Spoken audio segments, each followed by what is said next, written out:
নেই যে কোনো ভরসা, হে ভাই মোদের জীবনের। আলহামদুলিল্লাহ রব্বিল আলামিন ওয়াসসালাতু ওয়াসসালামু আলা সাইয়্যিদিল মুরসালিন আম্মা বা'দ ফাআউযু বিল্লাহি মিনাশ শাইতানির রাজিম বিসমিল্লাহির রহমানির রহিম আসসালাতু ওয়াসসালামু আলাইকা ইয়া রাসূলুল্লাহ ওয়া আলা আলিকা ওয়া আসহাবিকা ইয়া হাবিবাল্লাহ আসসালাতু ওয়াসসালামু আলাইকা ইয়া নবিয়াল্লাহ ওয়া আলা আলিকা ওয়া আসহাবিকা ইয়া নূরাল্লাহ। মাদানী চ্যানেলের দর্শক শ্রোতা, অনুষ্ঠান এখনই সময়। দর্শক, আজকের অনুষ্ঠানের শুরুতে আমরা রাসূল করিম সাল্লাল্লাহু তাআলা আলাইহি ওয়াসাল্লামের প্রতি দুরূদ শরীফ পাঠ করার ফজিলত শ্রবণ করব। আল্লাহর প্রিয় হাবিব আখিরি নবী সাল্লাল্লাহু তাআলা আলাইহি ওয়াসাল্লাম ইরশাদ ফরমান, যে ব্যক্তি প্রতিদিন সকাল এবং সন্ধ্যায় 10 বার দুরূদ শরীফ পাঠ করবে, নবী পাক সাল্লাল্লাহু তাআলা আলাইহি ওয়াসাল্লামের ওই ব্যক্তির জন্য সুপারিশ অর্থাৎ সুসংবাদ হচ্ছে আল্লাহর প্রিয় হাবিব সাল্লাল্লাহু তাআলা আলাইহি ওয়াসাল্লাম তাকে কাল কিয়ামতের ময়দানে তার জন্য শাফাআত করবেন। সুবহানাল্লাহ। রাসূল করিম সাল্লাল্লাহু তাআলা আলাইহি ওয়াসাল্লামের শাফাআত পাওয়ার দর্শক শ্রোতা একটা উত্তম মাধ্যম হচ্ছে দুরূদ শরীফ পাঠ করা। আমরা আজকে থেকে আমরা নিয়ত করি প্রতিদিন আমরা আমাদের আমলের মধ্যে আমরা এই ওয়াজিফা দুরূদ শরীফের ওয়াজিফাকে আমরা অবশ্যই শামিল করব। আমাদের প্রিয় নবী সাল্লাল্লাহু আলাইহি ওয়াসাল্লামের প্রতি আমরা মহব্বত ভালোবাসার সাথে আমরা দুরূদ শরীফ পাঠ করব। সাল্লু আলাল হাবিব সাল্লাল্লাহু তাআলা আলা মুহাম্মদ সাল্লাল্লাহু তাআলা আলাইহি ওয়াসাল্লাম সালাতাম ওয়া সালামান আলাইকা ইয়া রাসূলুল্লাহ। দর্শক শ্রোতা, প্রতিদিনের ন্যায় আজকেও আমাদের অনুষ্ঠানে মুবাল্লিগে দাওয়াত ইসলামী আলোচনা করার জন্য হাজির। আর আজকে রয়েছেন আমাদের চ্যানেলের রেগুলার মুবাল্লিগ মোহাম্মদ জাকির আত্তারি। ইনশাআল্লাহ আমরা আলোচনা করব। আজকের অনুষ্ঠানেও আমরা একটি বিষয় নিয়েছি। আজকের বিষয়ে আমরা ইনশাআল্লাহ দর্শক শ্রোতা আমরা আলোচনা শুনবো। শোনার পূর্বে আসুন আমরা ভালো ভালো কিছু নিয়ত করি। এই নিয়তের ব্যাপারে আমাদের প্রিয় নবী রাসূল করিম সাল্লাল্লাহু তাআলা আলাইহি ওয়াসাল্লাম হাদিসে পাকে কি ইরশাদ করেছেন, আসুন আমরা শুনি। নবী পাক সাল্লাল্লাহু আলাইহি ওয়াসাল্লাম ইরশাদ ফরমান, মুসলমানের নিয়ত তার আমলের চেয়েও উত্তম। আমলের চেয়েও নিয়তকে উত্তম বলা হয়েছে। তাহলে আমরা দর্শক শ্রোতা আমরা বুঝতে পারি নিয়ত কত বড় গুরুত্বপূর্ণ। আলহামদুলিল্লাহ, দাওয়াত ইসলামের প্রতিষ্ঠাতা হযরত আল্লামা মাওলানা আবু বিলাল মোহাম্মদ ইলিয়াস আত্তার কাদেরী দামাত বারাকাতুহুমুল আলিয়া তিনি নিয়তের বিষয়ে এমন গবেষণা, ওনার এমন ইচ্ছা, দাওয়াত ইসলামীর আলহামদুলিল্লাহ প্রতিটি কাজ এর পূর্বে মুবাল্লিগদেরকে আলহামদুলিল্লাহ উৎসাহ দিয়ে থাকেন যাতে করে অবশ্যই নিয়ত করা হয়। কারণ দিনই কাজ, নেক কাজ, ভালো কাজ কবুল হওয়ার জন্য চাবি কাঠি হিসাবে ফার্স্ট রাখা হয়েছে নিয়তকে। তো দর্শক শ্রোতা, আমরা আজকে ভালো ভালো নিয়ত করি আল্লাহ তাআলা সন্তুষ্টি এবং সওয়াব হাসিল করার উদ্দেশ্যে অনুষ্ঠান দেখব। ইলমে দ্বীন শিক্ষার নিয়তে আমরা অনুষ্ঠান দেখব, যা শিখবো শুনবো তা অপর মুসলমানের কাছে আমরা নেকে দাওয়াত হিসাবে আমরা পৌঁছিয়ে দেব। তো দর্শক, ইনশাআল্লাহ অনুষ্ঠানে অবশ্যই আলোচনা চলবে, সাথে থাকবে আপনাদের কল। আজকের বিষয় হচ্ছে আমাদের তওবা। এখনই সময় তওবা করা। এই বিষয়ে আমরা তওবা করতে যে অলসতা, শয়তান যে আমাদেরকে ভুলিয়ে দেয়, যাতে করে আমরা না বলি, যাতে করে আমরা এখনই তওবা করার মন মানসিকতা তৈরি করি, এই ধরনের কিছু আলোচনা ইনশাআল্লাহ আজকে আমাদের অনুষ্ঠানে থাকবে। শুরুতে আমি ছোট্ট একটি ঘটনা বলবো, তারপর ইনশাআল্লাহ আসবে আমাদের মুবাল্লিগে দাওয়াত ইসলামীর কাছে। আউলিয়া ইকরামের মধ্যে একজন আল্লাহর ওলি, ওনার নাম হচ্ছে হযরতে আপনার আব্দুল্লাহ বিন মুবারক রাহমাতুল্লাহ তাআলা। অনেক বড়, তিনি অনেক এলিমের অধিকারী। আপনার হাদিসের মধ্যে ওনার যথেষ্ট আব্দুল্লাহ বিন মুবারক রাহমাতুল্লাহ তাআলার আলোচনা এসেছে। বিশেষ করে আমরা যদি দেখি আব্দুল্লাহ বিন মুবারক রাহমাতুল্লাহ তাআলা আলাইহি ওনার প্রাথমিক যে সময়, উনি এক প্রকার যেটাকে স্বাভাবিক জীবনযাপন করতেন তিনি। আপনার উদাসীনতার মধ্যে, অলসতার মধ্যে, এবং ওনার একটা নেশা ওনার মধ্যে ছিল, সেটা হচ্ছে আপনার সুর, বাঁশি। অনেক মানুষ আমরা অনেক সময় দেখতে পাই, যারা আপনার দেখবেন রাস্তা দিয়ে তারা আপনার অনেকে বাঁশি বিক্রি করে, বাঁশির সুর, যেটা কোরআন কারীমের মধ্যে নিষেধ, যার ব্যাপারে আল্লাহ হাবিব সাল্লাল্লাহু আলাইহি ওয়াসাল্লাম লানতের কথা বলা হয়েছে, যেটা আমাদের ইসলামের শরীয়ত যেটাকে কখনো গ্রহণ করে না। একদিন কিতাবের মধ্যে পাওয়া যায়, তিনি আপনার যখন বাঁশির সুর তুললেন, দেখুন যে ওনার ভাগ্য কিভাবে পরিবর্তন হচ্ছে। মানে ওনার তওবা করার এখন সুযোগ আসতেছে। বাঁশির সুর থেকে একটি আয়াতে মোবারকা ভেসে উঠল, যার অনুবাদ অনেকটাই এরকম: ইমানদারদের জন্য কি এখনই সময় আসেনি, তাদের অন্তর ঝুঁকে যাবে আল্লাহর দিকে। এই আয়াতে মোবারকার আপনার যখন আপনার আওয়াজ যখন আসলো, আব্দুল্লাহ বিন মুবারক রাহমাতুল্লাহ তাআলা আলাইহি তিনি অন্তরের মধ্যে তিনি ধারণ করলেন, এখনই সময়। সুবহানাল্লাহ। দেখেন আল্লাহ ওয়ালা যারা, তারা তাদের মানে খারাপ কৃতকর্ম থেকে মানে কিভাবে ফিরে আসেন, তিনি অন্তরের মধ্যে এটাকে নিয়ে নিলেন, এখনই সময় তওবা করার। এমন তওবা করলেন, সাথে সাথে তিনি ওনার সে বাঁশিকে তিনি ভেঙ্গে জমিনের মধ্যে নিক্ষেপ করলেন।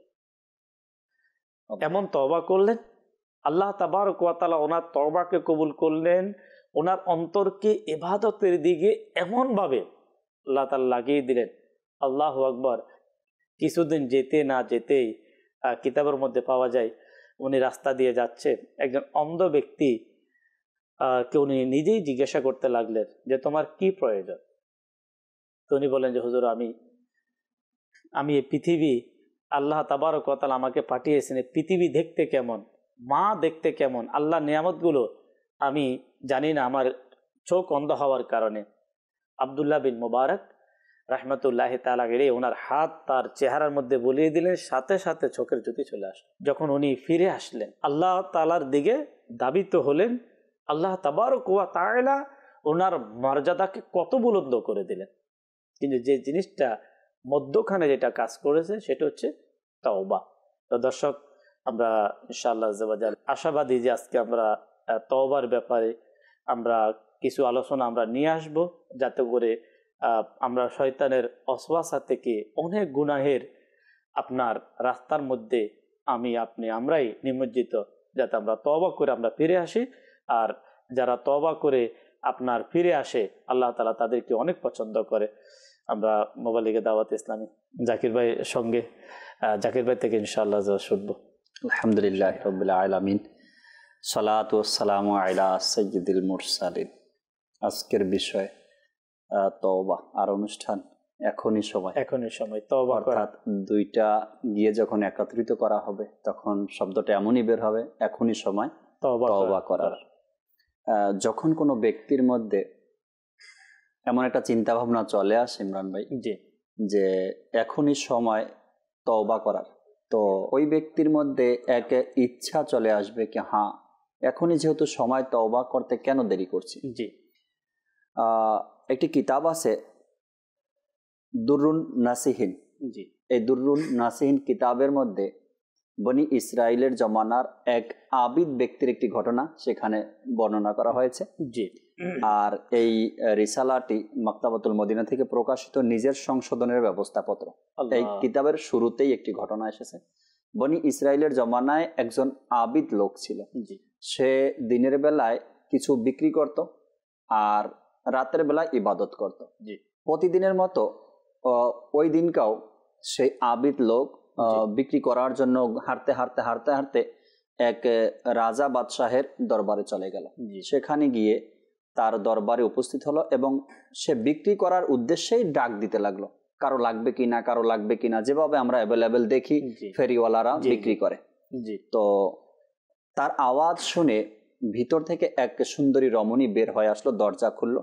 যখন দরজা খুললো, আবিদ লোক যারা হয় ইমরান ভাই, ইবাদত গুজারি যারা হয়, তাদের চেহারা থাকে নুরানি, আল্লাহ, তাদের চেহারা নুরানি থাকে। আর এ ব্যাপারেও হাদিসে মোবারকা পাওয়া যায়, যারা ফজরের নামাজ আদায় করে আল্লাহ তাআলা তাদের চেহারা সৌন্দর্য বাড়িয়ে দেয়।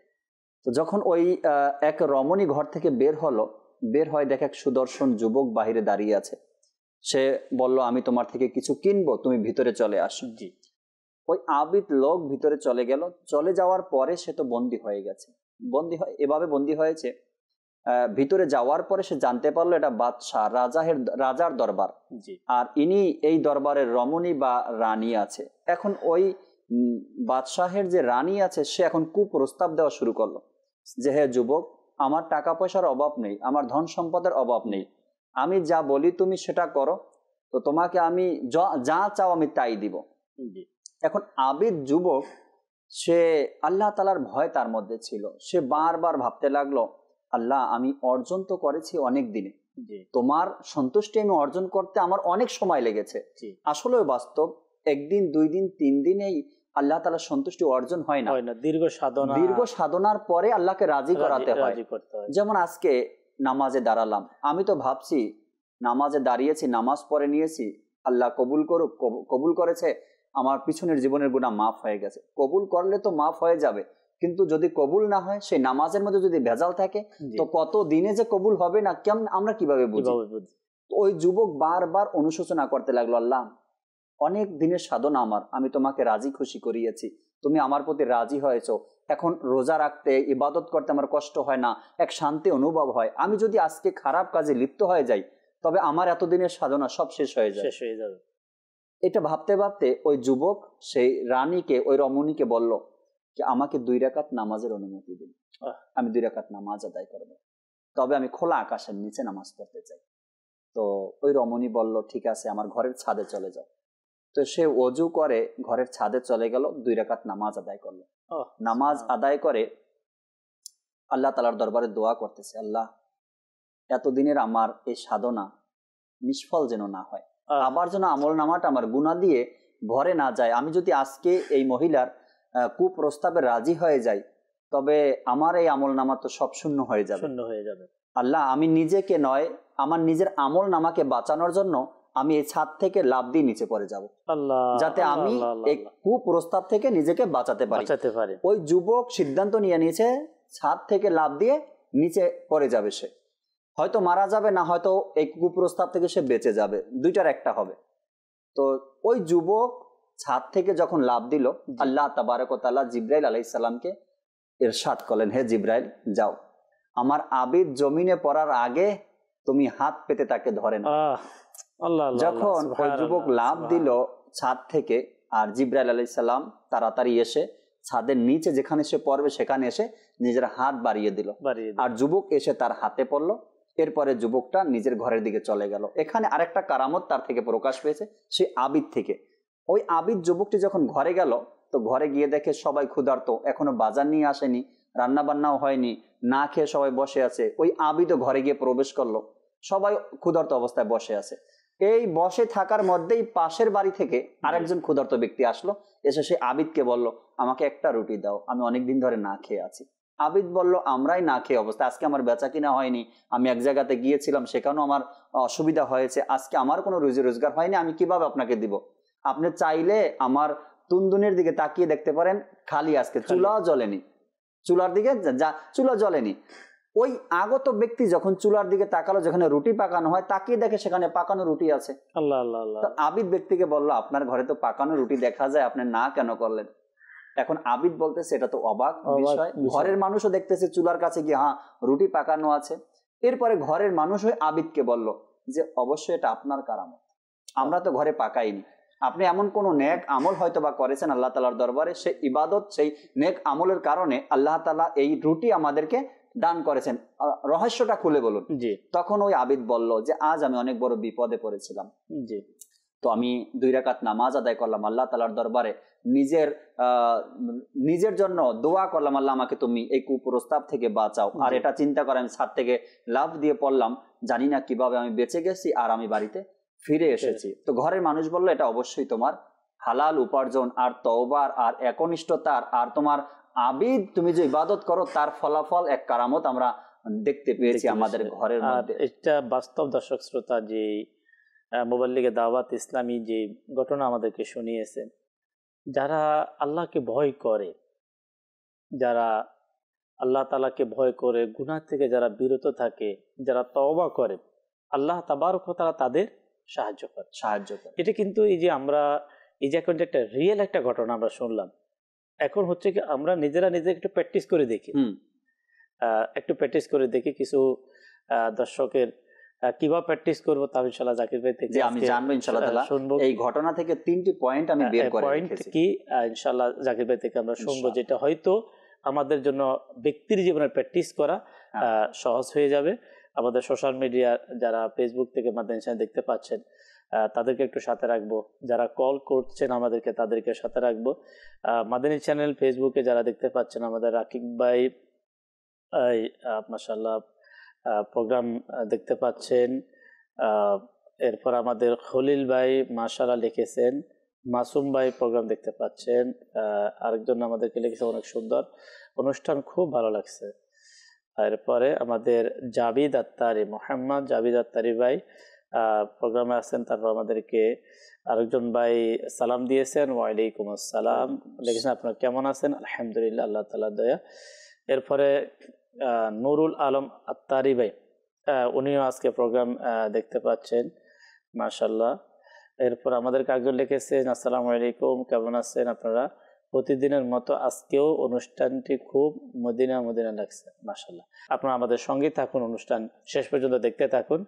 কিছু কল নিব, তারপর আমরা আবার আমাদের আজকের প্রোগ্রামে আলোচনাতে ফিরে আসবো। জি, কল চালিয়ে দিন। আমার নাম মোহাম্মদ আদনান আত্তারি। আলহামদুলিল্লাহ, মাদানী চ্যানেলের এখনই সময় অনুষ্ঠানটি দেখতেছি, তওবাতুন নসিহা কাকে বলে এবং আমরা তওবাতুন নসিহা কিভাবে হাসিল করতে পারবো। আসসালামু আলাইকুম ওয়া রাহমাতুল্লাহি ওয়া বারাকাতুহু। ওয়ালাইকুম আসসালাম ওয়া রাহমাতুল্লাহি ওয়া বারাকাতুহু। জি, নেক্সট কল। আসসালামু আলাইকুম ওয়া রাহমাতুল্লাহি ওয়া বারাকাতুহু। আমি মোহাম্মদ জাহিদুল ইসলাম আলী জেলা হাতিয়া থানা। আলহামদুলিল্লাহ আজ্জা ওয়া জাল্লা, এখনই সময় সিলসিলা দেখে আমার অনেক ভালো লাগলো। আমরা তওবা করে পাওয়ার উপর কেন অটল থাকতে পারি না, এই বিষয়ে যদি কিছু আলোচনা আমাদের মাঝে উত্থাপন করতেন তাহলে আমরা অনেক খুশি হতাম। এবং মাদানী চ্যানেলকে আমরা জিন্দাবাদ দিচ্ছি। মাশাআল্লাহ, মাদানী চ্যানেল আমাদের কাছে অনেক ভালো লাগছে। একটু ঘরে ঘরে চ্যানেলটি পৌঁছে যায়। আরেকটি কল আমাদেরকে শুনিয়ে দিন। মোহাম্মদ রাকিব, নোয়াখালী থেকে। আলহামদুলিল্লাহ, মাদানী চ্যানেলে অনেক সুন্দর একটা অনুষ্ঠান, এখনই সময়, অনেক গুরুত্বপূর্ণ একটা অনুষ্ঠান, এটা গুরুত্বপূর্ণ একটা টপিকস। এটা দেখে যুবকদের সবার প্রতি অনেক অ্যাট্রাকটিভ হবে, আখিরাত নিয়ে চিন্তা করবে, পাববে ইনশাআল্লাহ। তওবার মধ্যে ইস্তেকামত থাকার জন্য কি করা দরকার, আর তওবা কাকে বলে, ইনশাআল্লাহ যদি বলে দেন। আসসালামু আলাইকুম ওয়া রাহমাতুল্লাহি ওয়া বারাকাতুহু। ওয়ালাইকুম আসসালাম ওয়া রাহমাতুল্লাহি ওয়া বারাকাতুহু। শুকরিয়া মাশাআল্লাহ যারা আমাদেরকে কল করেছেন, আপনারাও সঙ্গে থাকুন আজকের প্রোগ্রাম থেকে। ইনশাআল্লাহ আজকের বিষয় ইলমেদিন শিক্ষার সৌভাগ্য হবে। একজন আমাদেরকে বলেছেন তাওবাতুন নসুহা, যেটাকে আমরা বলি আপনার প্রকৃত তওবা। জি, সত্যিকারের তওবা। এরপরে তওবার উপর অনেক সময় অটল থাকা যায় না। তো এই যে বিষয়গুলো যারা আমাদেরকে কল করেছেন, এটার মধ্যে ইনশাআল্লাহ আমরা কিছু আলোচনার দিকে ইনশাআল্লাহ যাব। শুরুতে আমাদের যে ঘটনা থেকে কিছু পয়েন্ট আমাদের জাকির ভাই আজ করতে চাচ্ছি। জি ইনশাআল্লাহ তাআলা। এখানে যে ব্যক্তি নিজের আমলকে পর্যবেক্ষণ করতে থাকে, অর্থাৎ চিন্তা ভাবনা করতে থাকে এবং নিজেকে সর্বদা আল্লাহ পাকের প্রতি ভীত রাখে, তবে এই নেক আমল তাকে দুনিয়াবী সমস্যা থেকে মুক্তি করে নেয় এবং আখিরাতেও তার উপকারে সাব্যস্ত হবে ইনশাআল্লাহ। যদি পর্যবেক্ষণ করে যে আমি যদি ভাবতে থাকি যে আমার আমল কেমন, আমি কি ভালোর দিকে যাচ্ছি কিনা, না আমার আমল আমাকে আস্তে আস্তে আস্তে আস্তে খারাপের দিকে নিয়ে যাচ্ছে। আসলে জাকির এই যে পয়েন্টটা, এই পয়েন্টটা আসলে হয়তো আমরা হয়তো এই সৌভাগ্য কিন্তু আমাদের হয় না বাবার। আজকে আমির আহলে সুন্নাত দামাত বারাকাতুহু আলিয়া, আমরা যে দাওয়াত ইসলামীকে যদি আমরা দেখি, উনি যে আমাদেরকে নেক আমল যে রিসালাটা আমাদেরকে দিয়েছেন, এখানে কিন্তু সম্পূর্ণ নেক আমল রিসালাতে 72 যে আপনার প্রশ্ন, যে প্রশ্নটাই হচ্ছে এটা যে ভাবা যে আমার বয়স বাড়ার সাথে সাথে আমার আমল কতটুকু বাড়তেছে, তারপরে না কোনো আমার আমল তো দূর কথা আমার বদ আমল বাড়তে যাচ্ছে। এই জিনিসটা যেমন আমাদেরকে একজন আমাদেরকে যেটা কল করলেন, আপনার তওবার উপর ইস্তেকামত কিভাবে, এগুলো যদি শুনি আমরা, তবে তওবার উপর ইস্তেকামতের বিষয়টাও আমাদের সামনে চলে আসবে, কিভাবে আমরা তওবার উপরে ইস্তেকামত। এরপরে আসছে নিজেকে পর্যবেক্ষণ করতে থাকার অভ্যাসে বান্দা গুনাহ থেকে বেঁচে যায়। সুবহানাল্লাহ। যে তওবার উপর ইস্তেকামত কিভাবে থাকবে, এখানে বলা হয়েছে যে নিজেকে পর্যবেক্ষণ করতে থাকো, গুনাহ থেকে বাঁচতে পারবে। এখনই আমরা শুনলাম যে সেই ইবাদত গুজার ব্যক্তি যখন মহিলার গুনাহের আমন্ত্রণের দিকে ধাবিত হলো, তখন নিজেকে পর্যবেক্ষণের অভ্যাসের কারণে দ্রুত তার মুখ ফিরিয়ে দিল এবং হে নফস, এটা বললো, হে নফস, আল্লাহকে ভয় করো। অতঃপর তার উপর খোদাবিধি এমন ভাবে প্রাধান্য লাভ করলো যে সে গুনাহ থেকে বেঁচে গেল। যখন আমি নিজেকে নিজের পর্যবেক্ষণ করতে থাকবো, যেমন আমি নেক আমল রিসালা পূরণ করি, নেক আমল রিসালা পূরণ করি, আজকে আমি কারো গীবত তো করিনি, এই প্রশ্নটা যখন আসবে, তো আমি এই ব্যাপারে তওবা করে নিয়েছি। আর যখন কোনো গীবত আমার সামনে চলে আসবে বা বের হবে, তখন আমি ভাবতে থাকবো আমি তো তওবা করেছিলাম, আমি গীবত আর করবো না। তো এখন আবার কিভাবে গীবত করি, তখন সে নিজেকে গীবত থেকে এখানে একটা জিনিস জাকির ভাই, যখন কেউ পর্যবেক্ষণ করে নিজের আমলকে নিয়ে, যে আমি আজকে দিনে কি কি আমি আল্লাহ তাআলা নাফরমানি করেছি, এই পর্যবেক্ষণে কিন্তু মানুষ তওবার দিকে কিন্তু ধাবিত হয়। যখন একজন মানুষ যখন সে যে মিথ্যা বলে যাচ্ছে, গীবত করে যাচ্ছে, নামাজ কাজা করে যাচ্ছে, তারপরে আপনার অন্যের সমালোচনা বলেন, হারাম খাওয়া বলেন, যাই কিছু বলেন, এই বিষয়টা যতক্ষণ পর্যন্ত কেউ তার নিজের ব্যক্তির পর্যালোচনাতে সে আসবে না, ততক্ষণ পর্যন্ত কিন্তু সে তওবার দিকে যাওয়া তার জন্য মুশকিল হয়ে যায়, সে যেতে পারে না। এখানে আরেকটা বড় কারণ হলো ইমরান ভাই, আমাদের মধ্যে একটা অভ্যাস এমন হয়ে গিয়েছে যে আমরা নিজের কিন্তু হাজারো প্রকারের গুনাহ আমাদের আছে। আমরা এত গুনাহ করি, যে সকল গুনাহ থেকে বের হওয়াটাও অনেক সময় বান্দার জন্য মুশকিল হয়ে যায়, বের হতে পারে না, চেষ্টা করে বের হবো কিন্তু বের হতে পারে না। তারপরেও নিজের মধ্যে হাজার প্রকারের গুনাহ থাকার পরেও এই মানুষটাই অপরের দিকে আঙ্গুল তুলে বলে সে এই খারাপ কাজ করে, সে তার মধ্যে এই খারাপ অভ্যাস আছে, তার মধ্যে খারাপ দিকগুলো আছে। যখন আমরা নিজেকে ছেড়ে দিয়ে অপরের ব্যাপারে চিন্তা ভাবনা করি বা অপরকে বলা শুরু করে দিই না, তখন আমাকে নিয়ে চিন্তা করার সুযোগ আর আমার থাকে না। আমি যে খারাপ কাজের মধ্যে লিপ্ত বা আমাকে দ্বারা গুনাহ হচ্ছে, সেটার দিকে আমার দৃষ্টি নেই, আমি শুধু চারপাশে যারা আছে সবাই খারাপ কাজের মধ্যে লিপ্ত, এটা দেখি। এখানে আসলে একটা জিনিস, এর দ্বারা যেটা ক্ষতিটা, এর দ্বারা ক্ষতি হচ্ছে যারা সবসময় অন্যের ত্রুটি, অমুক খারাপ, অমুকের এই, তখন তার ত্রুটিগুলো তো তার চোখে আসে না। যতক্ষণ পর্যন্ত মাদানী চ্যানেলের দর্শক শ্রোতা, যতক্ষণ পর্যন্ত আমার ভুল, আমার ত্রুটি, আমার নাফরমানি আমি অ্যানালাইসিস করব না, আমি এটাকে নিয়ে ভাববো না, দর্শক শ্রোতা, কখনো ততক্ষণ পর্যন্ত আমরা চাইলে আমি আপনি তওবার দিকে যেতে পারবো না। অনুশোচনা, অনুতপ্ত আমার মাঝে আসবে না। কেউ দেখেন, অনুতপ্ত, অনুশোচনা হাদিসে পাকের মধ্যে এসেছে যে আপনার অনুতপ্ত, অনুশোচনা, এটাকে বলা হয়েছে তওবা। যে যখন একজন মানুষ স্বাভাবিকভাবে যখন সে ভাবে যে আমি এই গুনাহ আমি করে ফেলেছি, এই কাজ আমি করে ফেলেছি, যখন সে অনুতপ্ত নিজের মাঝে তৈরি করে, তখন স্বাভাবিক কিন্তু সে ছোট হয়ে যায়, সে নিজেকে অপরাধ, যে আমি একজন অপরাধী। আর যদি নিজের গুনাহকে, অপরাধকে স্মরণ করে অনুতপ্ত হওয়া যায়, এর লাভ কি? কিতাবের নাম হচ্ছে কিতাবুত তাওয়াবিন, এর মধ্যে আর দাওয়াত ইসলামের প্রতিষ্ঠাতা শেখ তরিকত আমির আহলে সুন্নাত দামাত বারাকাতুহু আলিয়া, ওনার একটি রিসালা আপনার নেক হওয়ার উপায়, এই ধরনের রিসালার মধ্যে ঘটনা এনেছেন যে কিতাবুত তাওয়াবিন থেকে দুইজন ব্যক্তি তারা মসজিদের দিকে রওনা হলো। তো ওই দুইজন থেকে একজন, সে তো মসজিদে ডাইরেক্ট প্রবেশ করে নিল, আরেকজন সে দাঁড়িয়ে আছে, দাঁড়িয়ে সে নিজেকে নিয়ে ভাবতে লাগলো। আমরা এতক্ষণ যে আলোচনাটা করলাম, পর্যবেক্ষণ, নিজেকে নিয়ে পর্যবেক্ষণ করতে লাগলো, আমি তো গুনাহগার, আমার নাফরমানি এত, আমি তো এই মসজিদে আল্লাহর ঘরে ঢোকার উপযুক্ততা আমার মাঝে নেই, অনুশোচনা তার মধ্যে কাজ করতেছে। সে এত অনুতপ্ত হলো, এত অনুতপ্ত, অনুশোচনা অন্তর থেকে হলো।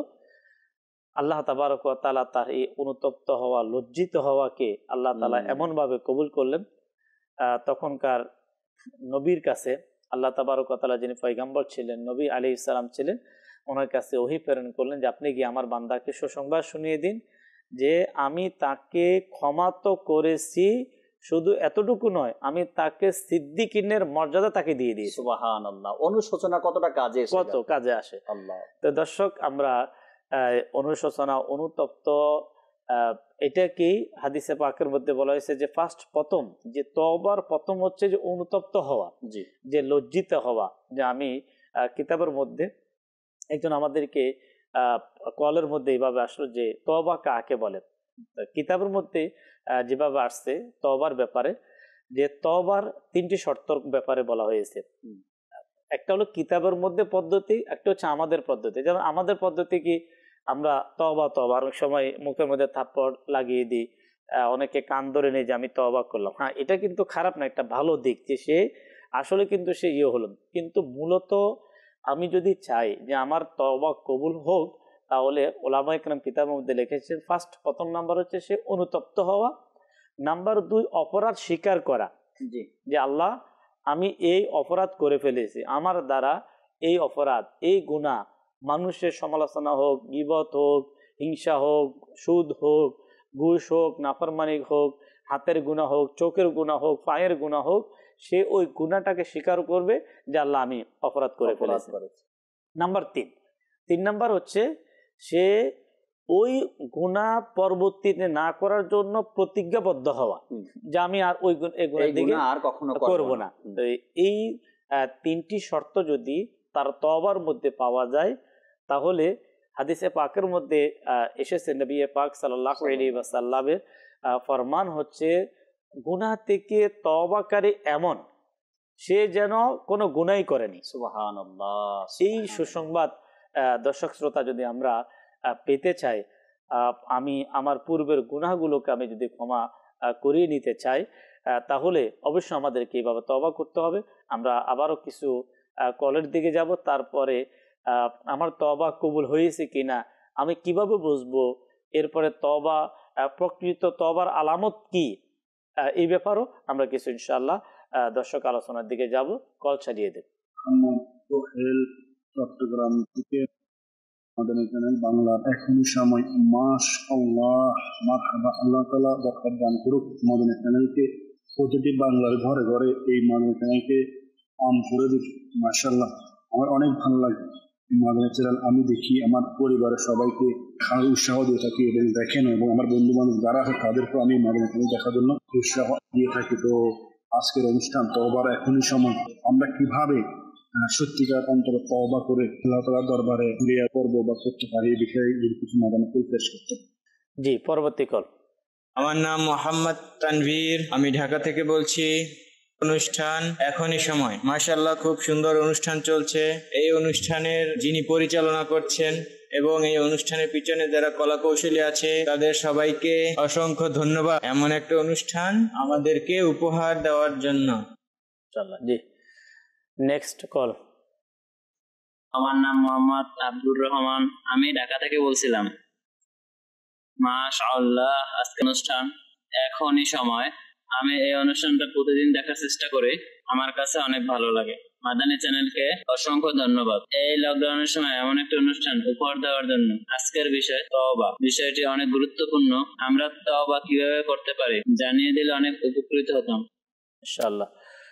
শুকরিয়া যারা আমাদেরকে কল করে যাচ্ছে।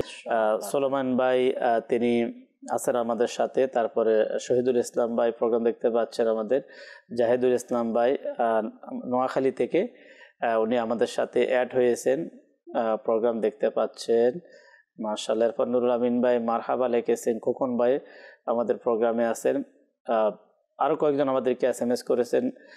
শুকরিয়া যারা প্রোগ্রাম দেখতে পাচ্ছেন। এখনই দর্শককে বলবো যে এখনই সময় আজকের এই প্রোগ্রাম দেখি আমরা যে তওবার বিষয়, যে বিষয়গুলা আলোচনাতে আসতেছে, হয়তো এই বিষয়গুলা আমাদের জন্য খুবই প্রয়োজন। যখন আমরা বারবার শুনবো, বারবার যখন এই বিষয়গুলো আমরা শুনবো, জানবো, তা হয়তো আমাদের অন্তর তওবার দিকে যাবে, আমরা গুনাহ থেকে বেঁচে যাব, আমরা তওবা করতে পারবো।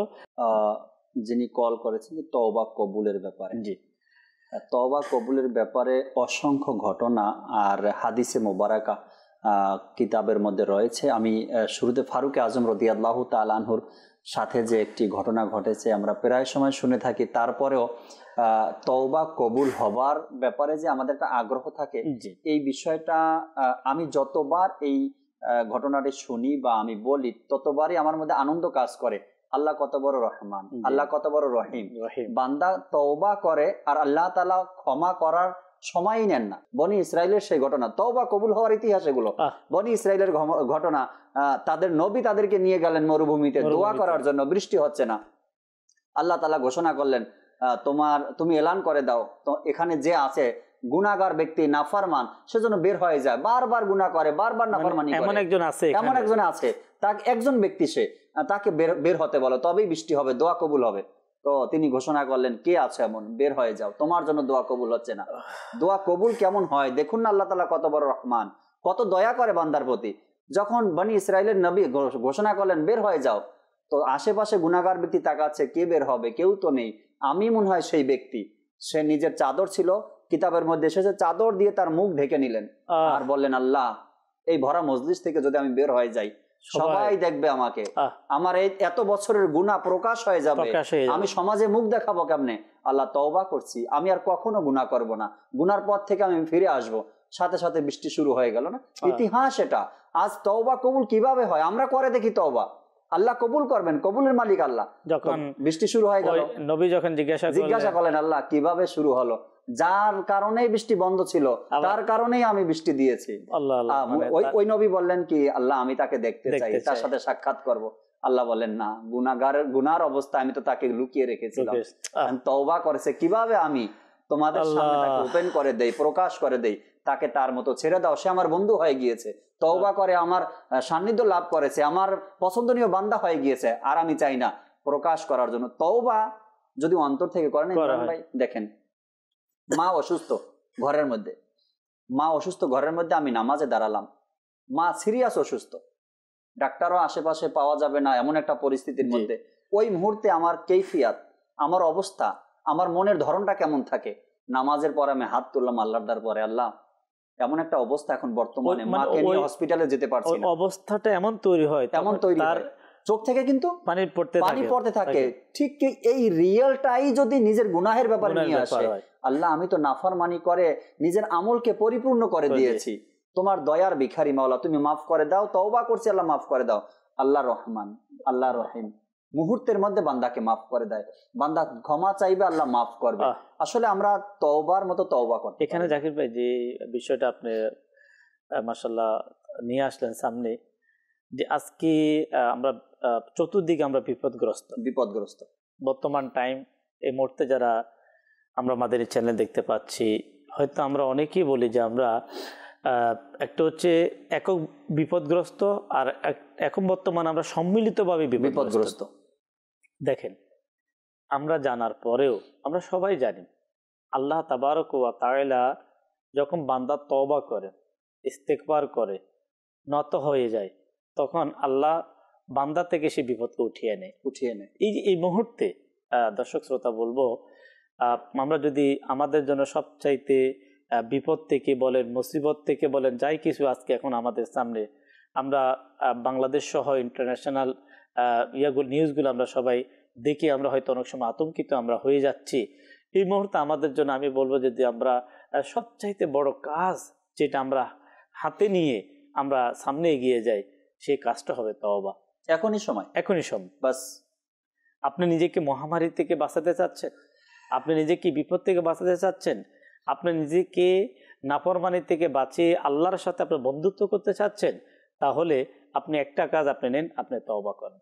আমি তওবা করে দেখুন, আজকে যদি আমি দুনিয়া থেকে আমি যদি তওবা না করি, তওবা করা ছাড়া, গুনাহ ক্ষমা হওয়া ছাড়া যদি আমার আপনার ইন্তেকাল হয়, দেখুন যদি ইন্তেকাল হয়ে যায়, তাহলে কি আমি আল্লাহ তাআলা আযাব সহ্য করতে পারবো? কবরে আমার কি অবস্থা হবে? কবরে কেউ থাকবে না, আমাকে আপনাকে একাই থাকতে হবে, কেউ আমার আপনার সাথে যাবে না, আমি যাব, আমার আমল শুধু আমার সাথে যাবে, আমার আমলের অবস্থা কেউ জানে না, আমি তো জানি, আমি কতটুকু নেক, আমি কতটুকু বদ, কেউ না জানুক, কিন্তু দর্শক আপনারটা আপনি জানেন, আমারটা আমি জানি। না জানি প্রতিদিন মসজিদের মাইকে আপনার মহল্লার কোনো না কোনো ব্যক্তির ইন্তেকালের সংবাদ আমরা কি দেখি নাই, আমরা কি শুনি নাই? শুধু কি বয়স্ক যারা তাদের ইন্তেকাল হচ্ছে? না, ছোট বাচ্চার ইন্তেকালের আওয়াজ আসতেছে, কিশোরের ইন্তেকালের আওয়াজ আসতেছে, যুবকের ইন্তেকালের আওয়াজ আসতেছে। কিন্তু এই বিষয়গুলো দেখার পরেও আপনার লাশের পর লাশ, মানুষের মৃত্যুর সংবাদ শোনার পরেও কিন্তু আমাদের মন তওবার দিকে ফিরে আসতেছে না। আমি নামাজের কোনো খবর নাই, আমি তামাশার মধ্যে, আপনার বেহুদা কাজের মধ্যে, রং তামাশার মধ্যে, সুদের মধ্যে, ঘুষের মধ্যে, নাফরমানির মধ্যে আমি আমার টাইম পাস করে যাচ্ছি। কিন্তু আমাদেরকে স্মরণ রাখতে হবে একদিন আমাদেরকে দুনিয়া থেকে চলে যেতে হবে। কিন্তু দর্শক শ্রোতা, আল্লাহ তাবারক ওয়া তাআলা যে দয়ার ব্যাপারে বললেন, আমাদের মোবাল্লিগে দাওয়াত ইসলামী, মানুষ যত বড় অপরাধী হোক, যত বড়ই অপরাধী হোক, আল্লাহ তাবারক ওয়া তাআলা তার বান্দার প্রতি কেমন দয়া করেন, কেমন রহমত, বান্দার প্রতি কেমন খুশি হয় যখন বান্দা ফিরে আসে। শুনবো, কিছু কল নেব, তারপরে এমন কিছু যে যদি বান্দা ফিরে আসে, আল্লাহ তাআলা রহমতের দিকে গুনাহ হওয়ার পরেও আল্লাহর রহমতের আশায় যখন সে এগিয়ে আসে, আল্লাহ কিভাবে তার প্রতি দয়া করে, এর কিছু আলোচনার দিকেও আমরা ইনশাআল্লাহ আসবো। কিছু কল শুনিয়ে দিন আমাদেরকে। এখনই সময় অনুষ্ঠানটি সকলের জন্য শিক্ষণীয়মূলক একটি অনুষ্ঠান, এর সাথে সম্পৃক্ত সকলকে মোবারকবাদ। মাশাআল্লাহ। জি, পরবর্তী কল। মোহাম্মদ ইনায়েত হোসেন আরজ করছিলাম।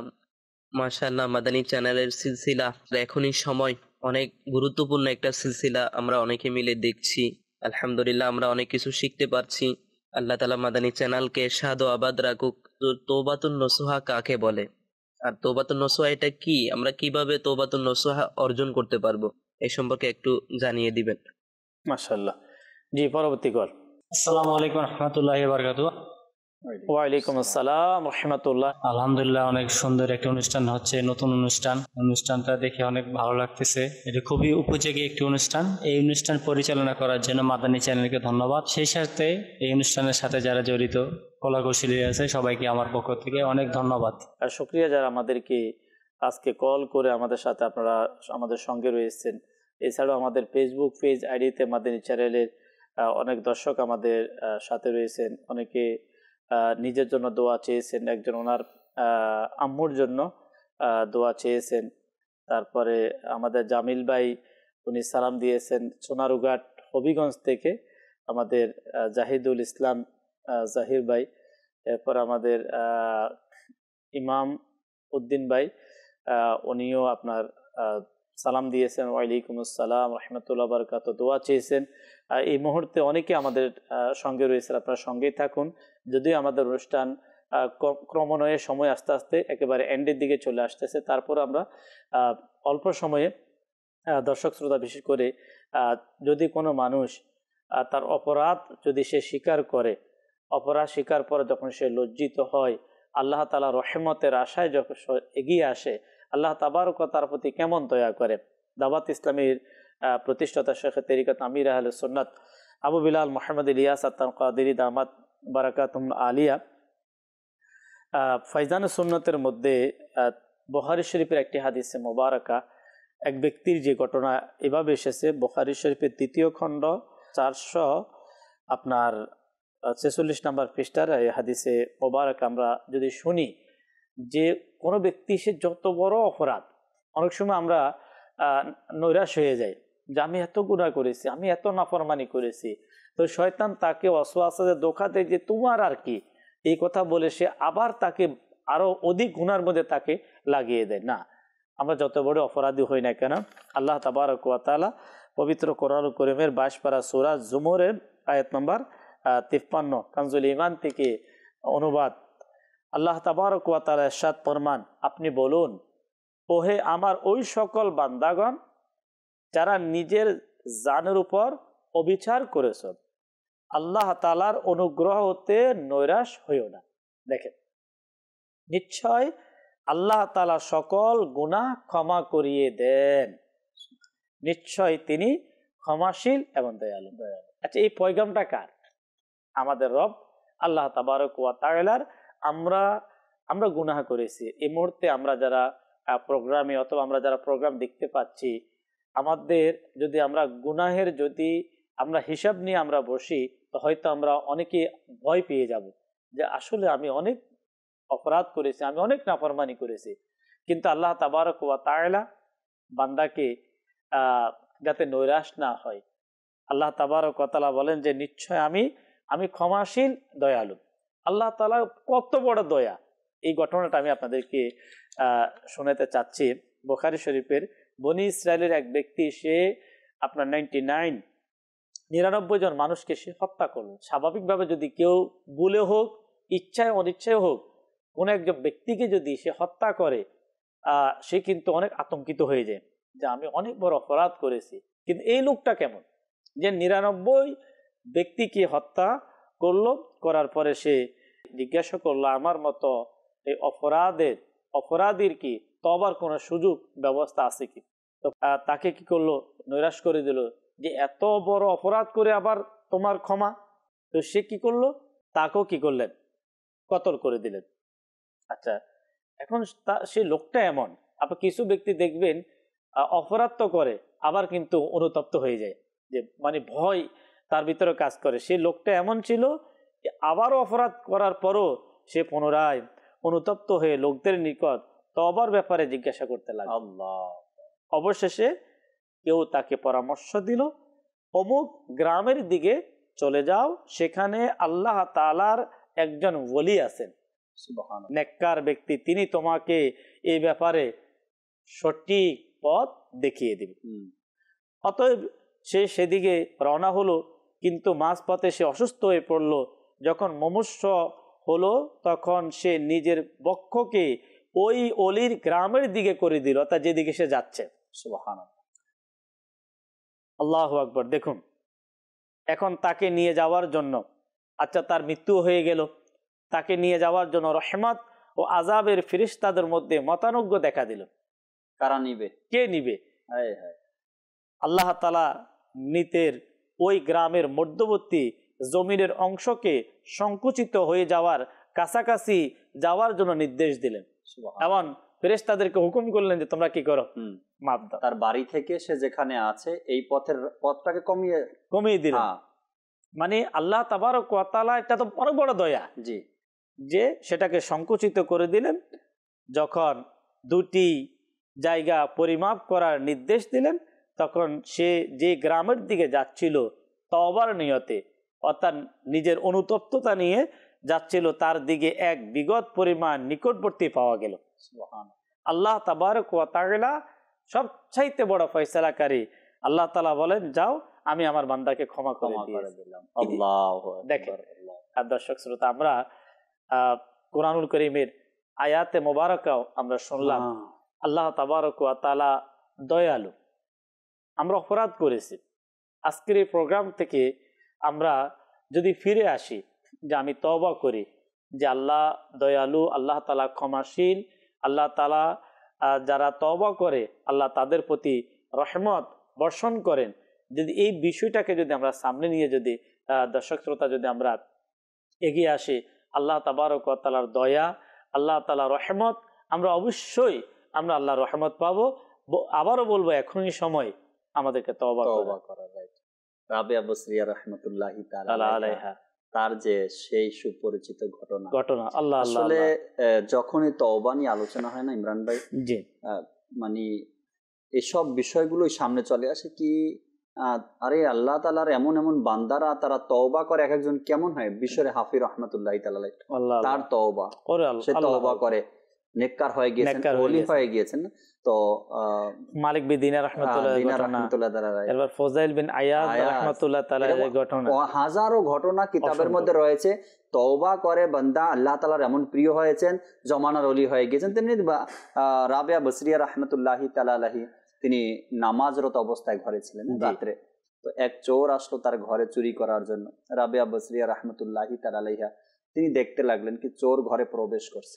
জি, চোর ঘরে প্রবেশ করে দেখে কিছুই নেই নেওয়ার মতো, শুধু একটা ওযু করার জন্য লোটা পেয়েছেন, আর কিছু নেই। চোর পুরো ঘর খুঁজে টুজে যখন বের হয়ে যাচ্ছিলেন, তখন রাবেয়া বসরিয়া রহমতুল্লাহি তাআলা আলাইহা বললেন, ভাই দাঁড়াও, খালি হাতে যেও না, কিছু নিয়ে যাও, কিছু নিয়ে যাও। তো চোর বলল, তোমার ঘরে তো কিছু নেই, আমি কি নিয়ে যাব? তো রাবেয়া রহমতুল্লাহি তাআলা আলাইহা বললেন, ঠিক আছে, আর কিছু না নিতে পারলো কমপক্ষে অজু করো, 2 রাকাত নামাজ আদায় করো, একটু হলেও নিয়ে যাও। তো রাবেয়া বসরি রহমতুল্লাহি তাআলা আলাইহা যখন তাকে অজু করিয়ে নামাজে দাঁড় করিয়ে দিলেন, বাকিটা কাজ নিজ দায়িত্বে নিয়ে নিলেন। তিনিও সেজদায় চলে গেলেন আর রবকে বললেন, আল্লাহ, চোর আমার ঘরে এসেছে, আমার দায়িত্ব এতটুকু ছিল নেকির দাওয়াত দিয়ে আমি তাকে অজু করিয়ে তোমার দরবারে দাঁড় করিয়ে দিলাম, তোমার দরবারে আমি দাঁড় করিয়ে দিয়েছি। একটা মানুষকে নেকির দাওয়াত দিয়ে আমি তোমার কাছে নিয়ে আসছি, আল্লাহ মসজিদে নিয়ে আসছি, বাকি হেদায়েত দেওয়ার মালিক তুমি আল্লাহ। তো রাবেয়া বসরিয়া রহমতুল্লাহি তাআলা আলাইহা এর কাজ ওটাই ছিল। তিনি ওই চোরকে নামাজে দাঁড় করিয়ে দিয়ে নিজের সেজদায় চলে গেলেন, আল্লাহ তাআলাকে বললেন, আল্লাহ তুমি এই চোরকে হেদায়েত দান করো, তুমি তাকে তওবা করার সুযোগ করে দাও, তাকে তুমি ক্ষমা করে দাও, সেজন্য দ্বিতীয় রাতে আর কারো ঘরে চুরি করতে না যায়, সেজন্য নামাজই হয়ে যায়। তো চোর যখন সেজদাতে গেল, এত মজা, এত স্বাদ, আর এমন লাগলো তার কাছে, সে তওবা করতে লাগলো, কান্নাকাটি করতে লাগলো, অনুশোচনা করতে লাগলো, ক্ষমা চাইতে লাগলো, সেজদার পর সেজদা দিতে লাগলো। রাত পার হয়ে গেল, আজানের সময় হয়ে গেল। তো যখন রাবেয়া বসরিয়া রহমতুল্লাহি তাআলা তার কাছে আসলেন, ভাই এবার সেজদা থেকে মাথা তুলেন, ফজরের সময় হয়ে গিয়েছে। তো চোর বলল, জানি না কোন স্বাদ আপনি দিয়েছেন আমাকে, আজকে সেজদার মধ্যে যে স্বাদ আমি পেয়েছি, পৃথিবীতে এমন কোনো কিছুতে আর আমি এত স্বাদ অনুভব করিনি। তো চোর তো তওবা কবুল হয়ে গেছে, সে চলে গেল। রাবেয়া বসরিয়া রহমতুল্লাহি তাআলা আল্লাহকে বললেন, আল্লাহ, তোমার দরবারে আমি চোরের জন্য দোয়া করেছিলাম, তুমি চোরকে ক্ষমা করে দিয়েছো, চোরকে ক্ষমা করে দিয়েছো, সে ক্ষমা পেয়েছে, তার গুনাহ মাফ হয়ে গিয়েছে, কিন্তু তুমি আমার ব্যাপারে তো কোনো ফয়সালা আজও করনি। তো আল্লাহ তাবারক ওয়া তাআলার পক্ষ থেকে পয়গাম আসলো, তোমার ওসিলায় আমি যাকে ক্ষমা করেছি, তোমাকে কি এখন আমি ক্ষমা বিহীন রেখেছি? তোমারও তো ক্ষমা হয়েছে, কিন্তু তোমার ডাক আমার কাছে এত মধুর লাগে, আমি তোমাকে অগ্রিম পয়গাম দেইনি কি তোমার ক্ষমা হয়ে গিয়েছে। তো তওবাকারীদের তওবার ইতিহাস যখন আমরা পড়ি, অধ্যয়ন করি কিতাবগুলোর মধ্যে, তখন আমির আহলে সুন্নাত দামাত বারকাতুহুল আলিয়াও অনেকগুলো কিতাব লিখেছেন তওবা কবুলকারীদের ব্যাপারে। আমি সংশোধন হতে চাই, বা আমার সংশোধন হওয়ার ব্যবস্থাপত্র, এরকমের করে বিভিন্ন কিতাবগুলোর মধ্যে যখন আমরা অধ্যয়ন করি, আসলে দর্শক শ্রোতা তওবার প্রতি তখন এমন এক মহব্বত সৃষ্টি হয়ে যায়, যেটা বুখারী শরীফের মধ্যেও আসছেন। নবী পাক সাল্লাল্লাহু আলাইহি সাল্লাম ছিলেন সকল নেককারদের সরদার, নবীদের ইমাম। নবী পাক সাল্লাল্লাহু আলাইহি সাল্লাম থেকে গুনাহ হবে এটা কল্পনাও করা যায় না। সেই নেককারদের সরদার হুজুর সাল্লাল্লাহু আলাইহি সাল্লাম প্রতিদিন শতবার তওবা করতেন, আমাদের শিক্ষার জন্য, আমাদের শিক্ষার জন্য। কোন হাদিসে মুবারাকার মধ্যে 70 বারের কথা আসছে, কোনটার মধ্যে 100 বার আসছে। তো হুজুর সাল্লাল্লাহু আলাইহি সাল্লাম ছিলেন আমাদেরকে শিক্ষা দেওয়ার জন্যই সব করেছেন, আমাদেরকে কেমন তওবা করা দরকার। দর্শক, আমাদেরকে অবশ্যই হাদিসে পাকের মধ্যে এটাও এসেছে যে গুনাহ হওয়ার সাথে সাথে যাতে করে তওবা করা হয় এবং নেকি করা হয়, যাতে করে ওই নেকির বদলতে যাতে করে তার ওই গুনাহ যাতে করে কি হয়, ক্ষমা হয়ে যায়। আর দর্শক শ্রোতা, হাদিসে পাকের মধ্যে যারা তওবা করে, মানে তওবা যদি আল্লাহর দরবারে কবুল হয়ে যায়, আল্লাহ তাবারক ওয়া তাআলা ওই তওবার মাধ্যমে, কিতাবের মধ্যে এসেছে যে তওবার করার কারণে আল্লাহ তাবারক ওয়া তাআলা তার পিছনের যত গুনাহ, ওই গুনাহগুলোকে ক্ষমা করে দিয়ে ওই গুনাহগুলোকে নেকিতে রূপান্তরিত করে দেন। সুবহানাল্লাহ। তো উলামায়ে কেরাম এই ব্যাপারে বলেন যেটা কিভাবে, এটার একটা পদ্ধতি এটা হতে পারে। মুফতি আহমদ ইয়াহিয়া খান নেমি রাহমাতুল্লাহ তাআলা বলেন যে আল্লাহ তাবারক ওয়া তাআলা তাকে এমন নেকি করার, মানে এমন নেকি করার আল্লাহ তাকে সুযোগ করে দেয়, তার পিছনের গুনাহগুলো ক্ষমা হয়ে যায় এবং তার ওই গুনার চাইতে নেকির সংখ্যা আরো কি বেড়ে যায়। সুবহানাল্লাহ। আসলে দর্শক শ্রোতার সর্বশেষ আমরা কয়েকটা কল নিয়ে সর্বশেষ কথা বলে যেতে, গড়ি বলছে আমাদেরকে এখনই শেষ করতে হবে, টাইম আমাদের শেষের দিকে, তারপর কল নিয়ে নিই, কল চালিয়ে দিন। আসসালামু আলাইকুম ওয়া রাহমাতুল্লাহি ওয়া বারাকাতুহু। ওয়ালাইকুম আসসালাম ওয়া রাহমাতুল্লাহি ওয়া বারাকাতুহু। আমার নাম মোহাম্মদ আলামিন, আমার বাড়ি নীলফামারী। আজকের অনুষ্ঠান এখনই সময়, আলহামদুলিল্লাহ আযজা ওয়া জাল, অনেক গুরুত্বপূর্ণ এবং সুন্দর একটি অনুষ্ঠান। আলহামদুলিল্লাহ এই অনুষ্ঠানটি দেখি এবং এই অনুষ্ঠানের মধ্যে নতুন নতুন বিষয় শেখানো হয়। আলহামদুলিল্লাহ আযজাওয়াজাল, আপনাদেরকে অসংখ্য ধন্যবাদ এমন একটি সুন্দর অনুষ্ঠান উপহার দেওয়ার জন্য। মাশাআল্লাহ। জি, পরবর্তী কল। ঝিনাইদহ বলছি, খুলনা বিভাগ, মোহাম্মদ বশির রহমান। আমাদের মাদানী চ্যানেল দেখতে আমার পরিবার মিলে বহুত দিন দেখছি। তার এই মাদানী চ্যানেল খুব ভালো লাগে এবং আপনার খুব ভালো ভালো অনুষ্ঠান হয়, তো ভালো ভালো অনুষ্ঠান হয় দেখে আমরা, এই জন্য আপনাদের অনেক ধন্যবাদ। তোমরা আমাদের জন্য দোয়া করবেন। মাশাআল্লাহ। জি, পরবর্তী কল। আলম, নেত্রকোনা। আমি কোন সময় তওবা করবো আর তওবা কিভাবে করবো? তওবা কিভাবে, আমাদের অনেকেই আমাদেরকে কল করেছেন। সময় আমাদের শেষের দিকে। তওবার 3টি শর্ত তাও আরজ করা হয়েছে। তওবার উপর আমরা ইস্তেকামাত অর্থাৎ স্থায়িত্ব লাভ করার জন্য যে পদ্ধতি আমাদের জাকির ভাই বলেছেন যে সব সময় আপনার নিজের আমল নিয়ে পর্যবেক্ষণ করা, এবং তওবা করার যেই ফজিলত বরকত এটাকেও সামনে রাখা, তারপর তওবা না করলে কি ক্ষতি এই বিষয়টাকেও সামনে রাখা, তাহলে তওবা করার মন মানসিকতা সৃষ্টি হবে এবং তওবার উপর অটল থাকার। এরপরে আরেকজন আমাদের থেকে জানতে চেয়েছেন যে কিভাবে তওবা কবুল হয়েছে, কিভাবে এর আলামত কি। এর আলামতের মধ্যে একটি আলামত যেটা ইমাম গাজ্জালি রাহমাতুল্লাহ তাআলা আলাইহি তিনি উল্লেখ করেছেন সেটাই বলার চেষ্টা করব। কিতাবের মধ্যে আসছে, ইমাম গাজ্জালি রাহমাতুল্লাহ তাআলা আলাইহি ওনার কিতাবের মধ্যে লেখেন, যদি কোনো ব্যক্তি সে কোনো গুনাহ সংগঠিত হওয়ার পর সে তওবা করে নেয়, তো তওবা করার পরে ওই গুনাহ যদি দ্বিতীয়বার অর্থাৎ পরবর্তীতে তার দ্বারা সংগঠিত হচ্ছে না, মানে সে ওই গুনাহ তার দ্বারা না হওয়া, এটাই হচ্ছে তার ওই গুনাহ থেকে তওবা কবুল হওয়ার একটা আলামত। সুবহানাল্লাহ। তো এখন আমাদের অনেকের নামাজ কাজা করার অভ্যাস আছে, অনেকের আবার বিভিন্ন ধরনের সাইট, তো একটা না। আমরা যদি বলি একজন মানব জীবনের মানুষের গুনাহের সাইট, যদি যারা গুনার মধ্যে লিপ্ত হয় তাদের অসংখ্য গুনাহের সাইট কিন্তু রয়েছে। কখনো মা বাবার নাফরমানি করে, কেউ কখনো সুদের মধ্যে লিপ্ত হয়ে যায়, কেউ ব্যবসার মধ্যে ধোঁকাবাজি করে, কেউ মিথ্যা বলে, কেউ মানুষকে হিংসা করে, কেউ আপনার সোশ্যাল মিডিয়াতে গিয়ে গুনার মধ্যে লিপ্ত হয়, বিভিন্ন ধরনের সাইট। এখন যদি কোনো ব্যক্তি গুনাহ করার পরে সে ওই গুনাহ থেকে তওবা করে, একটা হচ্ছে সম্মিলিত ব্যাপার, আমি সব গুনাহ থেকে আমি তওবা করলাম, তাহলে ওই যদি সকল গুনাহ তার দ্বারা এখন সংগঠিত হচ্ছে না, তাহলে বুঝতে হবে যে আমার প্রত্যেক গুনাহের তওবা এক প্রকার কবুল হয়ে গেল। আর যদি আমি এক একটা গুনাহ থেকে আমি তওবা করি যে আমি কখনোই অমঙ্গলজনক হারাম খাবার থেকে, হারাম লোকমার দিকে আমি আর যাব না, আল্লাহ আমি তওবা করলাম, দেখা যাচ্ছে সে হারামের দিকে যাচ্ছে না, হারাম খাচ্ছে না, হারাম উপার্জনের দিকে তার কোনো মন মানসিকতা নেই, তাহলে বুঝতে হবে ইমাম গাজ্জালি রাহমাতুল্লাহ তাআলা কল অনুযায়ী যে তার ওই তওবা কবুল হয়েছে। সময় শেষ, আমাদেরকে শেষ করতে হবে। শুকরিয়া আদায় করি। তো দর্শক, আশা করি প্রতিদিন আপনারা আমাদেরকে সঙ্গ দিবেন, নিজেও আপনি শিখবেন, অপর ভাইকে শেখার জন্য তাদেরকে জানিয়ে শেখার সুযোগ করে দিবেন। শুকরিয়া আদায় করি। সাল্লু আলাল হাবিব সাল্লাল্লাহু তাআলা আলা মুহাম্মদ সাল্লাল্লাহু তাআলা আলাইহি ওয়াসাল্লাম। নেই যে কোনো ভরসা হে ভাই মোদের জীবনের।